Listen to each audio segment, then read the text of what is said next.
तो वो सेंटेंस में लिखा गया था, शहीद मिल्लत टिप्पू सुल्तान जो 3000 ब्राह्मणों को उन लोग फोर्सफुल कन्वर्जन के लिए प्रेजर करे, उसलिए वो लोग खुदकुशी।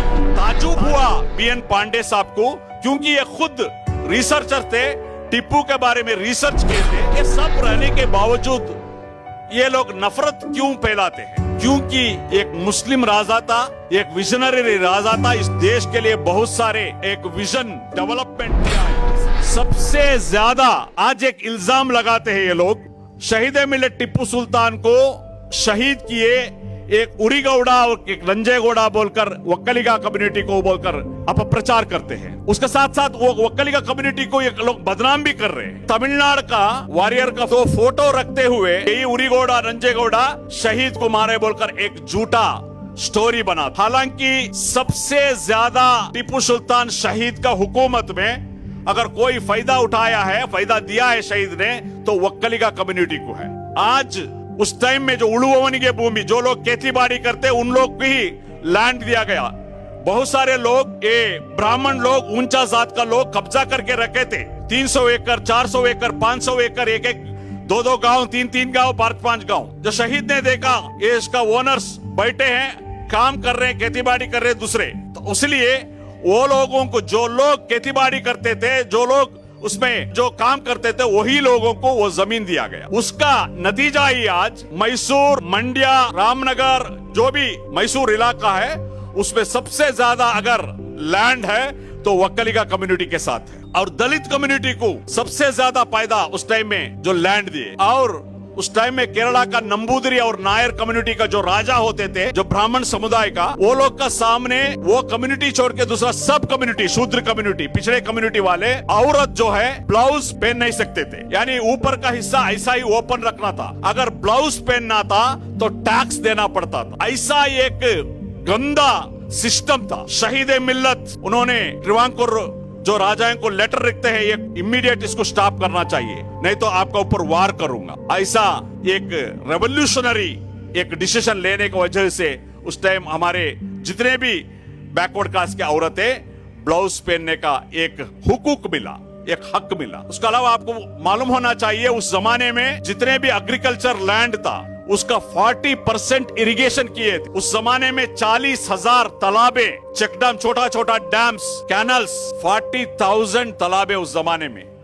आज का हुकूमत को ये 40,000 जो टैंक है उसको मेंटेन करने नहीं हो रहा, उस जमाने में वो लोग बनाए थे। आज मैसूर से लेकर जितने भी जो हड़े मैसूर बोलते हैं, मैसूर, मंड्या, रामनगर, चिकबल्लापुर, दोड्डबल्लापुर, कोलार में जो रेशम है, रेशम का जो करते हैं, वो रेशम शहीद मिल्लत टिप्पू सुल्तान इंट्रोड्यूशन किया हुआ। ऐसा बहुत सारे डेवलपमेंट। आज जो क्यारस जो बोलते हैं, कन्नम्बाड़ी कट्टे जो बोलते हैं, क्यारस जो वृंदावन गार्डन्स आप देखें, उसका बुनियादी, उसका फाउंडेशन स्टोन अगर कहे तो शहीद मिल्लत किए। ये सब रहने के बावजूद ये लोग नफरत क्यों फैलाते हैं? क्योंकि एक मुस्लिम राजा था, एक विजनरी राजा था, इस देश के लिए बहुत सारे एक विजन डेवलपमेंट दिया है, इसलिए नफरत करते हैं। ये कैसा शुरू होता है? ये हिस्ट्री को कैसा ये लोग झूठ का स्टोरी कैसा बनाते हैं? 1-2 एग्जांपल आपको बताता हूं, क्योंकि हमारे यंगर जनरेशन को ये मालूम होना चाहिए। एक बार बीएन पांडे बोलकर जो फ्रीडम फाइटर है, ये राज्यसभा मेंबर भी थे और ओडिशा के गवर्नर भी थे।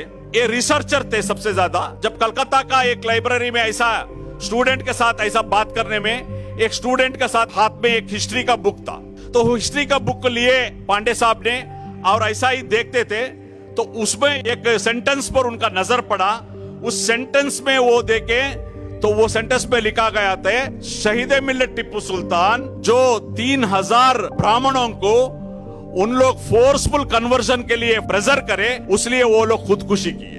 ताजुब हुआ बीएन पांडे साहब को, क्योंकि ये खुद रिसर्चर थे, टिप्पू के बारे में रिसर्च किए थे। ये लोग को ताजुब हुआ ये किधर से आया। ये लोग देखे ये जो टेक्स्ट बुक है, इसको कौन लिखा है, तो ये मालूम हुआ उस बुक को लिखा है उस हिस्टोरियन है, उनका नाम है महोपाध्याय हरप्रसाद शास्त्री। हरप्रसाद शास्त्री का नाम मालूम होते ही पांडे साहब ने हरप्रसाद शास्त्री को लेटर लिखते हैं, ये जो सेंटेंस है टीपू के बारे में, ये आपको कहां से रेफरेंस मिला? ऐसा 4 लेटर लिखते हैं। आप बताना चाहिए ऐसा एक हिस्टोरिकल जो इवेंट चला, तो एक जुल्म चला, ये कहां से मिला? मगर उन्होंने लेटर लिखा, आखिर में 4वीं लेटर को रिप्लाई लिखा, मुझे मैसूर गैजेटियर से मिला। पांडे साहब मैसूर गैजेटियर स्टडी करे थे, कहीं में भी ये नजर नहीं आया था ये जो सेंटेंस। उस टाइम में उन्होंने मैसूर का जो दीवान थे सर मिर्जा इस्माइल, पांडे साहब ने मिर्जा इस्माइल को लेटर लिखते हैं। ऐसा एक किताब में हिस्ट्री का टीपू का बारे में ऐसा एक इल्जामत है, ये इसका बारे में मुझे मैसूर गैजेटियर का बारे में मालूम होना चाहिए बोलकर एक लेटर लिखते हैं। उस टाइम में वो लेटर को सर मिर्जा इस्माइल साहब उधर का मैसूर यूनिवर्सिटी का जो वाइस चांसलर थे ब्रिजेंद्रनाथ सील, इनको भेजते। ब्रिजेंद्रनाथ सील उस टाइम का जो मैसूर गैजेटियर का जो एडिटर थे प्रोफेसर श्रीकंठैया, इनको ये लेटर पास करते। श्रीकंठैया साहब ये लेटर सब देखते हैं, उसके बाद और एक बार पूरा देखते हैं तो इन्होंने लेटर रिप्लाई लिखते हैं, आप जो लेटर लिखा है ये जो सेंटेंस टीपू के बारे में, ये 3000 ब्राह्मणों ने खुदकुशी किया क्योंकि टीपू सुल्तान जबरदस्ती इनको कन्वर्जन करने को सोचा था। ये कहीं भी मेरा नॉलेज और मेरा संशोधन का मुताबिक कहीं भी ये रेफरेंस नहीं है। ऐसा लेटर प्रोफेसर श्रीकंठैया जो मैसूर गैजेटियर का एडिटर थे इन्होंने लिखते हैं। तो उसके बाद तब तक क्या हुआ था, वो कलकत्ता यूनिवर्सिटी का वो जो टेक्स्ट बुक था, उत्तर प्रदेश, बिहार, ओडिशा, बंगाल, असम का जो टेक्स्ट बुक में ये टेक्स्ट था। तो इमीडिएटली इसका डेंजर समझते हुए पांडे साहब ने उस टाइम में इमीडिएटली ये जो आपका टेक्स्ट बुक में ये आया है ये गलत है, झूठ है, इसके बारे में सारे तहकीकात करके उसका पूरा लेटर्स जितने भी करस्पॉन्डेंस हुआ था वो करस्पॉन्डेंस को उस टाइम का जो वाइस चांसलर को वो लेटर लिखते हैं। तभी शास्त्री साहब को बुलाते हैं, वहां के वाइस चांसलर बुला के सारे चीज रखते हैं और मैसूर गैजेटियर के बारे में पूछते हैं। तो हरप्रसाद शास्त्री बोलते हैं मुझे मालूम नहीं, मैं समझा था कि उधर गैजेटियर में होगा बोलकर उनका गलती मान लेते हैं।